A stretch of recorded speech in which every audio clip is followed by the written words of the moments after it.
안녕하세요. 서울용마초등학교 교장 남미숙입니다. 오늘 저는 초등학교 선생님이 되고 싶어 하는 여러분과 함께 나 정말 초등학교 선생님이 될 수 있을까? 그렇게 생각하는 여러분들의 생각을 저랑 같이 한번 고민을 해보고 나서 나 초등학교 선생님이 될 수 있을 거야 라고 생각하도록 하는데 저의 목표가 있습니다. 예, 선생님들, 초등학교 선생님들 하면 대부분 선생님은 굉장히 보람 있는 직업이야 그렇게 생각들을 많이 하시죠. 맞아요. 정말 보람 있을까? 이 부분에 대해서 제가 얼마 전에 들었던 제 후배 선생님의 얘기를 잠깐 들려드릴게요. 제 후배 선생님이 이제 선생님이 된 지 첫 번째 학교니까 5년째 그 선생님 생활을 했는데 친구들을 만났대요. 그래서 친구들을 만나서 서로 직장 생활에서의 힘든 일을 쭉 얘기를 하는데 너는 어쩌면 고민도 우아하구나 라는 얘기를 친구들한테 들었다고 합니다. 선생님들의 보람은 아마 고민도 우아한 거 거기에서 찾을 수 있을 것 같아요. 저랑 같이 선생님들의 세상에 대해서 여행을 떠나보도록 하겠습니다. 네, 초등학교 선생님에 관심이 있어요. 이제 그런 친구들이 있죠. 왜? 그랬을 때 제가 알고 있는 두 사람은 이렇게 말합니다. 알고 있는 직업이 교사밖에 없어요. 그래서 교사가 될 수밖에 없어요. 그리고 또 한 친구는 좀 더 익사이팅한 삶을 살고 싶어. 그래서 나는 교사가 되기 싫어. 라고 말한 그 두 사람 얘기를 해드릴게요. 알고 있는 직업이 교사밖에 없어서 교사가 된 어떤 선생님 매일매일이 익사이팅하다고 합니다. 교사라는 직업 저도 느끼는데 정말 매일매일이 익사이팅해요. 그리고 좀 더 익사이팅한 삶을 살고 싶어서 교사가 안 되고 일반 직업을 가진 그 후배는 평일도 인생이니까 너무 하루하루가 힘들어서 익사이팅하다기보다는 완전히 소진되는 그런 삶을 살면서 평일도 인생인데 좀 우리 행복하게 살았으면 좋겠다라고 그렇게 생각을 하고 있더라고요. 선생님들 보면요, 우리 철수 어쩌고 저쩌고 아이들 고민 얘기하는 거 보면 다 아이들 문제를 가지고 얘기를 해요. 그런데 일반 다른 회사에 다니는 사람들은 불독 누군지 아시겠죠?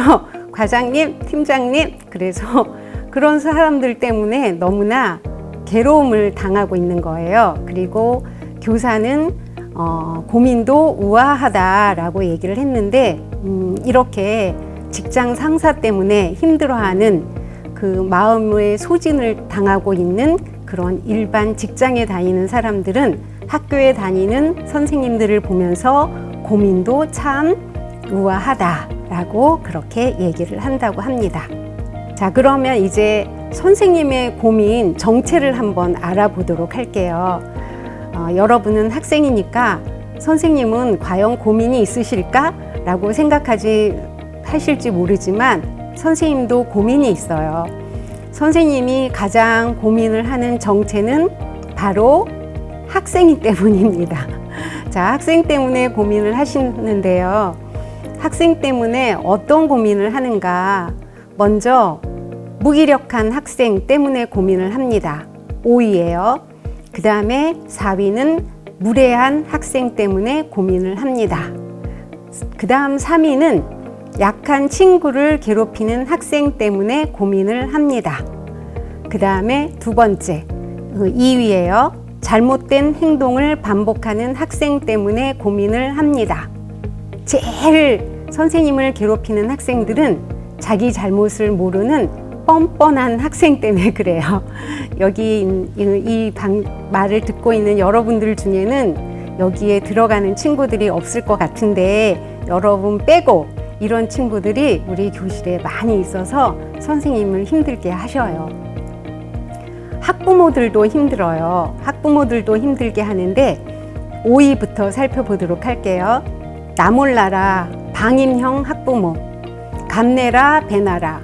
계속 학교에 민원을 제시하는 그런 학부모가 있고요. 내 아이만 특별히 예뻐해 달라는 그런 특혜형 학부모도 있습니다. 그리고 잘난 척하는 학부모 있어요. 우리 그거 선무당형이라고 하는데 잘난 척하는 학부모가 있고, 그리고 계속 책임을 전가해요. 이거는 담임 탓이고 이거는 친구 탓이고, 내 아이가 친구를 잘못 만나서 그렇고, 내 아이가 담임 선생님을 잘못 만나서 그렇고, 내 아이가 뭔가 잘못된 것은 담임 선생님 때문에, 친구 때문에 이렇게 남 탓하는 그런 학부모들 때문에 선생님들이 고민을 하고 있습니다. 그런데 이런 고민을 하는 선생님을 왜 우아하다고 표현을 할까요? 이런 고민 정말 우아할까요? 한번 살펴보도록 할게요. 이 혈압을 오르게 하는 이런 학생들 중에서 첫 번째 무기력한 학생 있죠. 이 무기력한 학생을 대하는 선생님의 자세는 두 가지로 나누어져요. 네 인생은 네가 책임지는 거야. 너 그냥 무기력하면 그래, 이건 네 탓이지 뭐. 내가 너 인생에 뭘 개입하겠어. 네 인생은 네가 살아. 그렇게 무기력하게 살다가 뭐 어떻게 되든 그건 네 인생인데 뭐. 이렇게 생각하는 선생님은 고민을 하지 않아요. 그런데 고민을 하는 선생님은 어떻게 하면 얘한테 동기를 부여할 수 있을까 막 고민을 하거든요. 그러니까 이렇게 고민을 하지 않는 선생님과 고민을 하는 선생님, 이 차이 느끼시겠죠? 무례한 학생, 이 무례한 학생을 대할 때도 선생님은 두 가지로 생각해요. 너 언젠가 한 번 더 세게 당해봐. 이렇게 생각하는 선생님, 그러면서 그 아이를 무시하려고 생각하는 선생님, 그러면서 고민을 하지 않는 선생님, 그런 선생님이 있는가 하면 얘가 왜 이런 행동을 할까? 마음이 힘든가? 무엇이 힘들까? 이 아이한테 어떻게 다가가야 될까? 그게 바로 고민하는 선생님이에요. 그러니까 고민을 하지 않는 선생님과 고민을 하는 선생님, 그 다음에 약한 친구를 괴롭히는 학생을 보면서 아휴, 올해는 학폭 없이 조용히 그냥 올해만 그냥 넘어가도록 그냥 그렇게 조용히 무시할 거 무시하고 조용히 그러자 라고 생각해서 그 아이를 계속 이렇게 그냥 무사히, 오늘도 무사히, 올해만 무사히 그렇게 하는 선생님이 있는가 하면, 혹시 예전에 얘가 친구한테 괴롭힘을 당한 적이 없는가? 혹시 얘가 내년에도 또 친구를 괴롭히면 어떡하지? 그리고 이렇게 친구를 괴롭히다가 이 아이의 인생이 꼬이면 어떡하지? 그래서 고민을 하는 거예요. 잘못된 행동을 반복하는 학생을 대할 때도 야, 네가 그러면 그렇지, 이렇게 그냥 너는 네 인생 그런 거야, 네가 그러면 그렇지 뭐, 이번에도 또 역시 잘못했지, 너 원래 그렇게 잘못하는 애잖아, 이러면 고민을 하지 않아요. 그렇지만 잘못된 행동을 반복하면 그럴 때마다 그 잘못된 행동에 대해서 아이한테 적극적으로 다가가서 계속 아이하고 같이 얘기를 나누는, 꾸준히, 그리고 꾸준히, 또 꾸준히 그렇게 아이한테 포기하지 않고 다가가는 선생님, 그런 선생님이 고민을 합니다. 그 다음에 제 잘못을 모르는 뻔뻔한 학생이 있어요. 아유, 그냥 지 잘못도 모르고 똥 묻은 놈이, 똥 묻었다고 그래서 너무 죄송해요. 똥 묻은 놈이 겨 묻은 놈 뭐 하는 거야? 그러면서 그냥 이렇게 딱 무시하는 선생님이 있는가 하면, 이 아이의 발달 단계가 아직 자기 중심적으로 생각하니까 자기 잘못을 모르고 다른 아이들 잘못만 눈에 띄는구나 라고 그 아이 입장에서 생각을 해주고, 이 아이가 자기 잘못을 어떻게 하면 잘 알 수 있을까 고민하는 그런 선생님이 고민하는 선생님입니다. 결국 선생님의 고민이 왜 우아하냐 하면요, 그 고민의 크기는 선생님의 관심의 크기에 따라 다르기 때문이에요. 그래서 고민을 안 하고 그냥 대강 사는 선생님도 있습니다. 그렇지만 정말 훌륭한 선생님은 그 아이들한테 관심을 가지고 그 크기에 따라서 고민의 크기도 커져요. 그러니까 그 고민이 우아하다고 그렇게 표현할 수 있죠. 또 하나는 소극적이고 얌전한 그런 내가 선생님 할 수 있을까? 그런 친구들이 있을 수 있어요. 이 선생님은 여러 사람 앞에서 막 얘기를 하고 아이들을 리드하고 그래야 되는데 나는 굉장히 성격이 소극적이고 얌전해. 그런데 내가 선생님 할 수 있을까? 이렇게 고민하는 친구들한테는 이런 말을 해주고 싶어요. 왜 선생님이 되고 싶은가? 라고 말하고 싶은데 여기에 하나 더 추가되어서 왜 어떤 선생님이 되고 싶은가? 이걸 고민해 봤으면 좋겠어요. 어떤 선생님? 제가 아는 선생님이 교육대학에 들어온 학생들한테 물어봤대요. 왜 교육대학에 들어왔습니까? 라고 물어봤더니 어떤 한 학생이 이렇게 말을 했대요. 내가 중학교 다닐 때 우리 부모님이 교통사고가 났어요. 그래서 부모님이 그것도 뺑소니 교통사고였기 때문에 두 분이 다 병원에 입원하셨어요. 집에는 내가 돌봐야 하는 동생이 있어요. 그래서 동생을 돌보면서 학교를 다니니까 너무 힘이 들었어요. 그런데 과학 시간에 내가 정신을 잃었다기보다 정신을 놓고 그리고 그냥 먼 산을 바라보고 있는데 과학 선생님이 들어오셔서 책상 위에 과학책이 준비되지 않았다는 이유로 저를 굉장히 혼내셨어요. 그때 제가 너무 화가 나갖고 그냥 나도 모르게 내 입에서 아이씨! 라는 말이 나왔어요. 그랬더니 그 과학 선생님이 씨라고? 하고 나중에 다시 또 선생님이 이 아이를 부르는데 그 당시에는 선생님이 아이 체벌이 그냥 보통 일이었거든요. 그러면서 그 선생님이 씨라고 말했다는 이유로 이 아이의 뺨을 때렸다고 합니다. 이 아이는 지금 집에서는 부모님이 교통사고 나서 병원에 입원해 있어서 힘들고 동생도 돌봐야 되고 뺑소니 교통사고 범인도 찾아야 되고 정말 너무 힘든 상황인데 학교에서 선생님한테 뺨까지 맞았으니 얼마나 마음이 힘들었겠어요. 그런데 담임 선생님이 나중에 이 얘기를 들으시고 담임 선생님이 아이한테 무슨 일이 있니? 라고 물어본 거예요. 나는 이러이러한 일로 지금 힘들어하고 있습니다. 라고 말씀드렸더니 담임 선생님이 그런 어려운 일이 있었구나. 그런데 일단 선생님 앞에서 씨라는 말을 사용한 것은 네가 잘못한 거니까 나랑 같이 선생님한테 가서 사과를 하자 라고 해서 선생님하고 같이 과학 선생님 앞에 갔대요. 그러면서 과학 선생님한테 담임 선생님이 얘기를 해주신 거예요. 나는 요즘 이러이러한 일이 있어서 그렇습니다 라고 이 아이가 말했어요. 라고 했더니 과학 선생님이 그런 힘든 일이 있구나. 그래서 씨라고 했구나. 그래, 알았어. 네 사과를 받아들여 줄게. 그래, 이제 돌아가. 라고 해서 이 아이가 일어나서 나오려고 하는데 담임 선생님께서 손을 딱 잡더니 아니야, 잠깐만. 그리고 나서 그 과학 선생님한테 뭐라고 말씀하셨냐면 자, 선생님, 이번에는 선생님이 사과하실 차례예요. 라고 말했다는 거예요. 과학 선생님이 깜짝 놀라셨죠. 선생님이 이 아이의 입장도 들어보지 않고 이 아이의 뺨을 때리셨잖아요. 그것은 선생님이 분명히 잘못하신 것 같아요. 그러니까 이번에는 선생님이 사과하실 차례예요. 라고 말씀하셨대요.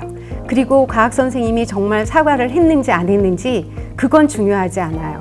그때 이 아이가 느꼈던 선생님이 내 보호자구나 라는 그런 따뜻한 마음. 그래서 나는 선생님처럼 아이들을 사랑하는 그런 보호자 같은 그런 선생님이 되어야 되겠다. 그런 생각이 들어서 교대에 들어왔다. 그런 얘기를 들었습니다. 이게 바로 아이들을 사랑하는 선생님, 어떤 선생님이 되고 싶은가? 거기에 대한 답은 아닐까 싶어요. 그 롤모델로 우리가 생각을 해봐야 되는 부분이 있는데 이 교사가 되었을 때 제가 롤모델을 몇 가지 제안을 하려고 해요. 이 롤 모델은 어떤 교사의 모습이냐 하면 얼마 전에 교실에서 체벌을 할까 말까 그거에 대해서 굉장히 토론을 많이 벌어진 적이 있었어요.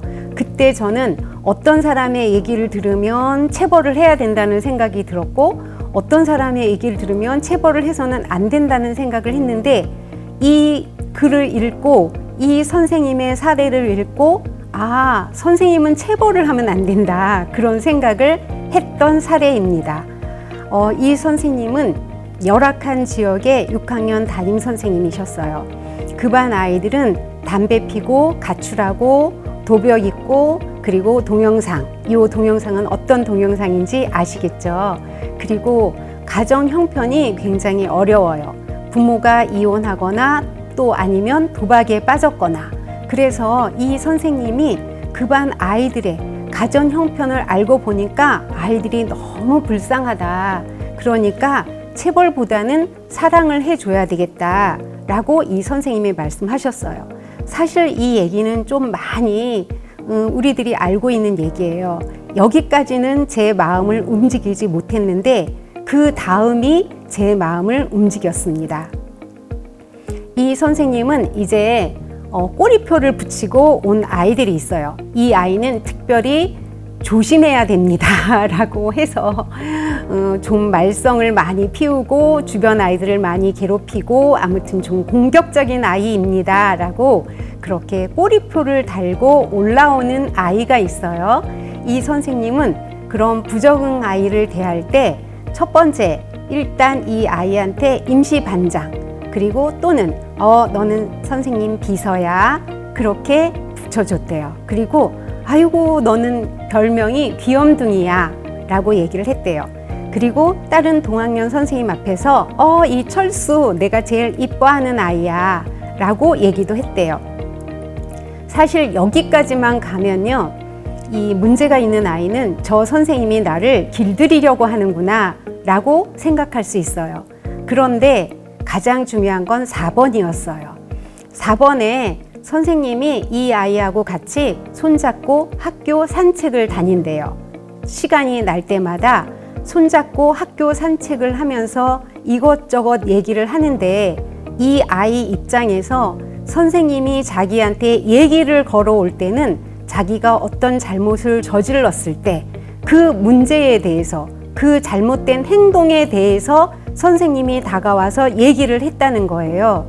그럴 때 선생님이 암만 따뜻하게 다가오더라도 그 주제가 이 아이의 문제 행동, 그 행동이었기 때문에 그 사이에서는 당연히 어떤 변명과 그다음에 질책과 그런 것들을 벗어날 수 없었죠. 그런데 이 선생님은 그냥 철수야, 선생님 점심 먹고 나서 학교 산책하려는데 혼자 하기 심심하니까 같이 해줄래? 같이 해줄래? 이 말이 정말 중요한 거예요.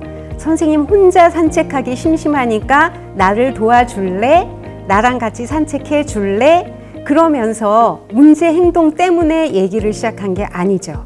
이 아이하고 같이 다니면서 야, 이번에 진달래 우리 학교에 이렇게 많은지 나는 몰랐는데 너랑 같이 걸어보니 진달래가 이렇게 많네. 너 진달래 언제 보았어? 아, 나 진달래 학교만 말고 뒷동산에서도 보았고 개울가에서도 보았고 그렇구나. 진달래 또 어디 있지? 이런 식으로 해나가면서 아이하고 같이 시시콜콜 많은 얘기를 나눠요. 제 동생하고 같이 진달래 보러 뒷동산 갔어요. 그래? 넌 동생이 몇 명인데? 3명이에요. 그렇구나. 맨 막내가 몇 살이야? 맨 막내가 5살인데요. 제가 5살 난 동생까지 돌보느라고 너무 힘들어요. 이렇게 시시콜콜한 얘기를 산책을 하면서 얘기를 했대요. 그랬더니 이 아이가 이렇게 말하더래요. 선생님, 사실 저는요 5학년 때는 나무라고 하면 튀었어요. 왜냐하면 나무라고 하면 내 또 무슨 문제 행동 때문에 그렇지? 라고 생각했는데 이제는 나무라고 하면 즐거운 마음으로 남아요. 그리고 도망가고 싶지만 참고 선생님하고 얘기하는 게 이제 괜찮아. 선생님을 실망시키지 않을 거야. 라는 그런 생각을 했다는 거죠. 알아달라는 거겠지요. 도망가고 싶지만 참고 한다는 걸. 그런데 선생님께서 이런 아이들의 마음속에 있는 상처와 아픔, 그것들을 시시콜콜한 얘기를 통해서 느껴졌다는 거예요. 그런데 주변에 있는 선생님들이 얘기를 한대요. 선생님 순진해. 그 철수 선생님 시간에만 그렇게 얌전한 거지. 영어 선생님한테 물어봐. 영어 시간에 본색이 드러나. 과학 선생님한테도 물어봐. 과학 시간에도 본색이 드러나. 얼마나 주변 괴롭히고 힘든지 알아? 그렇게 주변 선생님들이 이 선생님한테 순진하다 얘기를 한대요. 그런데 이 선생님은 거기에 대해서 이렇게 말해요. 제가 순진해서 그럴 수도 있습니다. 애들한테 속아서 그럴 수도 있습니다. 뭐 속아주면 어떻습니까? 제가 그렇게 봐주면 그 아이는 제 앞에서 그렇게 보이고 싶어 한답니다. 이 말이 너무나 마음에 닿지 않아요? 내가 그렇게 봐주면 그 아이는 내 앞에서 그렇게 보이고 싶어 한답니다. 그러면서 이 선생님 마음속에 이런 말이 있대요. 우리가 교사라는 이름으로 살아가는 한은 다 안고 가야 하는 짐이자 의무라고 생각한다. 자, 어떤 선생님인지 아시겠죠? 아이하고 같이 이렇게 정성으로 다가가는 선생님이라면 굉장히 소극적이고 얌전하고 그래서 고민하실 필요 없을 것 같아요. 마음으로 다가가는 선생님은 정말 마음으로 다가가는 그런 직업이기 때문입니다. 두 번째 모델은 이런 거예요. 제가 만났던 어떤 선생님, 역시 교대에 들어온 선생님의 얘기를 들었는데 이 선생님이 초등학교 3학년 때였대요. 정말 똑똑한 선생님이었거든요. 그래서 시험을 봤는데 한 문제가 틀렸어요. 국어, 수학, 영어, 과학 4개 중에 한 문제만 틀렸어요. 이거 내가 요것만 맞추면 올백인데 올백에 대한 그런 집착. 그랬는데 그 한 가지 틀린 것도 사실은 얘가 1번일까 4번일까 막 고민하다가 4번이라고 썼다가 1번으로 마지막 시험지 제출할 때 고쳤는데 그게 4번이 정답인 거예요. 그러니까 이 아이가 이 시험지를 받아본 다음에 막 고민을 했어요. 이거 하나만 내가 그때 고치지 않았으면 올백인데. 그래서 막 고민하다가 이 아이가 1번이라고 쓴 걸 4번이라고 고치기 너무 쉽잖아요. 그래가지고 1번이라고 쓴 걸 4번으로 싹 고쳐서 선생님한테 가서 선생님 저 이거 맞았는데 틀렸다고 하셨어요 라고 했대요. 그때 그랬더니 선생님이 그래? 그랬구나. 그러면서 선생님이 가만히 그 시험지를 들여다보다가 천천히 채점을 동그라미를 이렇게 하더래요. 천천히. 그러더니 이 아이의 눈을 가만히 바라보다가 꼭 안아줬대요. 그때 이 아이가 나는 다시는 고치지 말아야지 이런 생각을 했다고 그래요. 생각해 보세요. 우리 반에 똑똑한 아이가 이거 하나만 맞으면 올백인데 이거 하나가 틀렸어. 왜 틀렸을까? 얘가 이거 4번인데 1번으로 했네. 이게 왜 얘가 1번으로 했을까? 선생님이 생각했겠죠. 그래서 얘가 분명히 1번으로 쓴 거 선생님 알았을 거예요. 그런데 이 아이가 갖고 왔어요. 그럴 때 그냥 선생님은 너 이거 1번으로 했잖아. 내가 다 알아. 너 왜 거짓말해?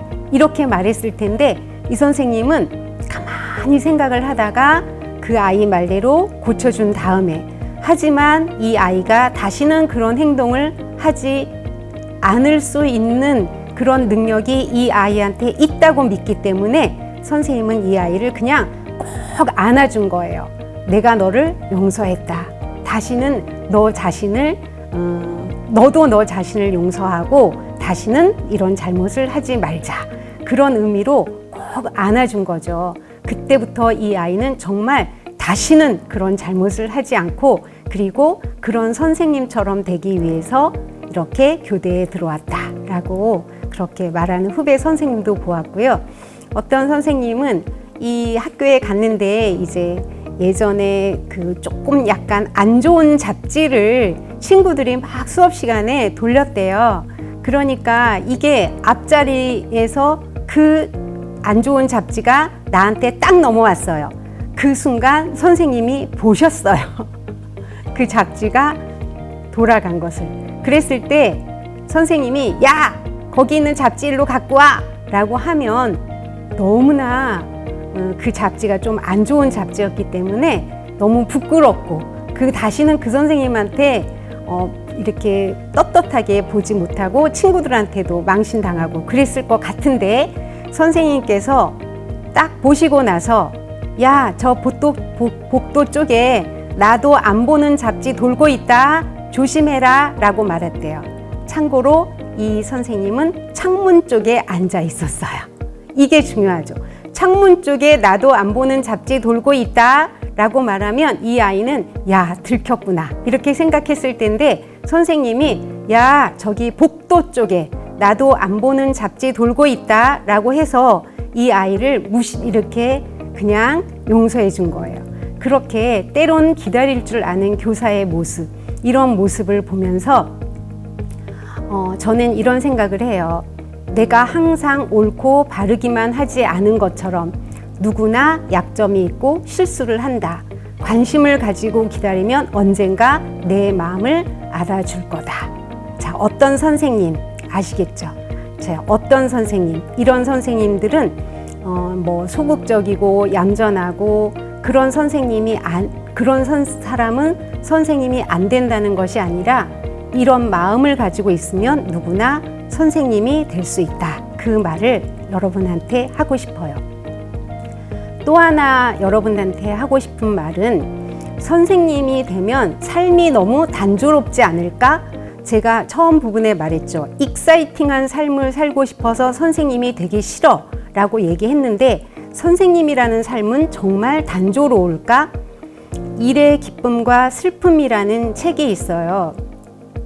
이 책에 보면 정말 일이라는 곳에서 기쁨과 슬픔 이거를 얘기하는데 저는 이 책을 읽으면서 교사 이외의 삶과 슬픔을 앓은 것 같아요. 그리고 그 슬픔을 현명하게 기쁨으로 가는 것, 그건 각자의 몫인 것 같아요. 그럼 교사는 어떤가?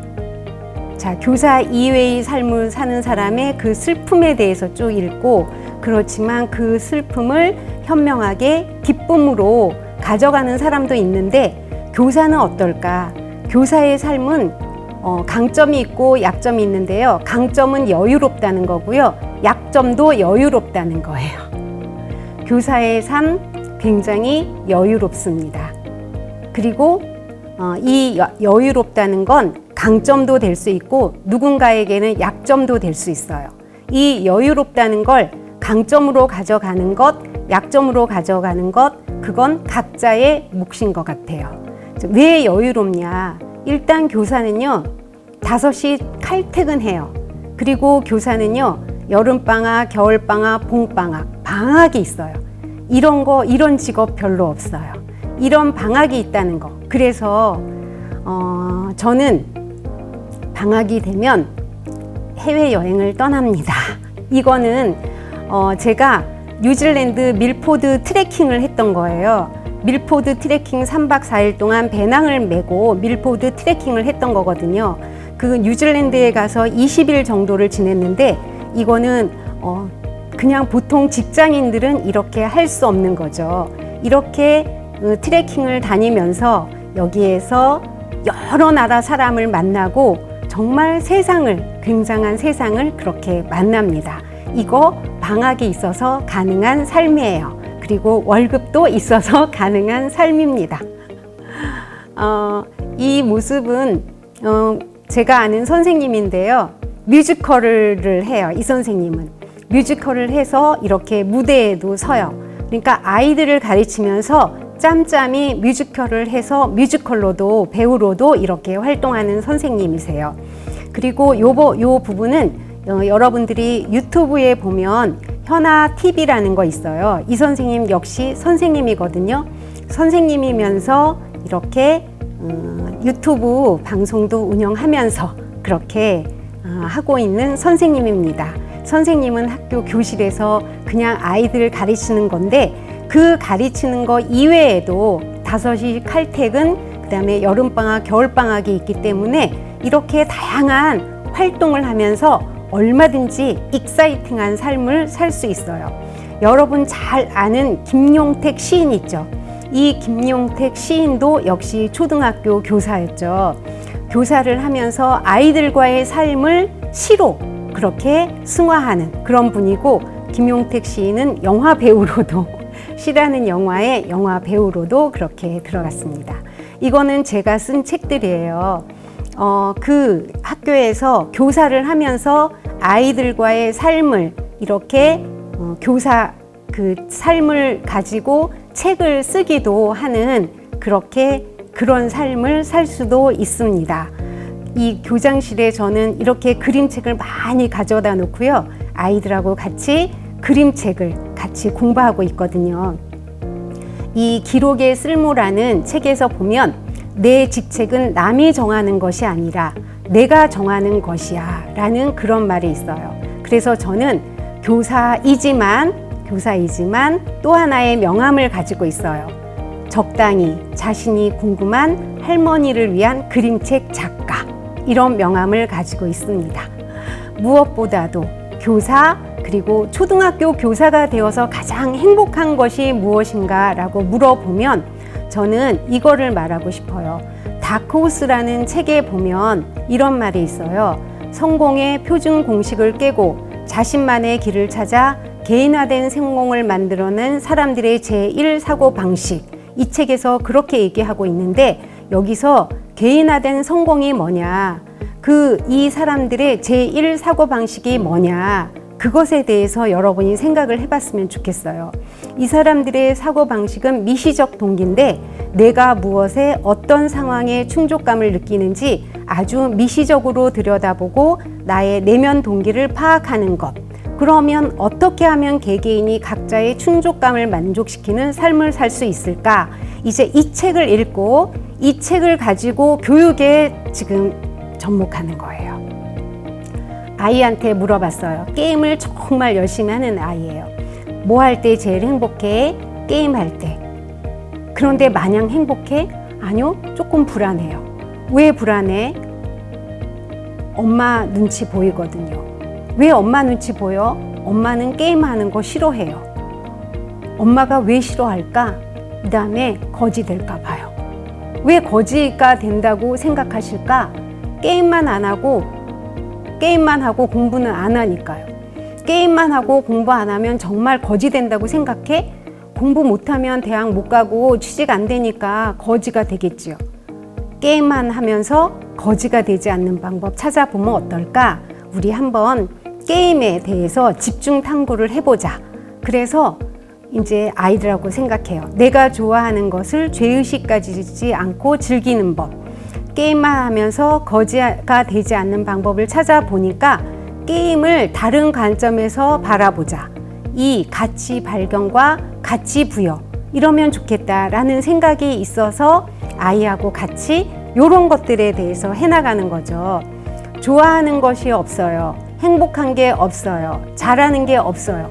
그렇게 말하는 아이들한테 만들어주는 거, 선생님이 관심 있는 방법으로 이런 걸 할 때 선생님들은 가장 행복감을 느낍니다.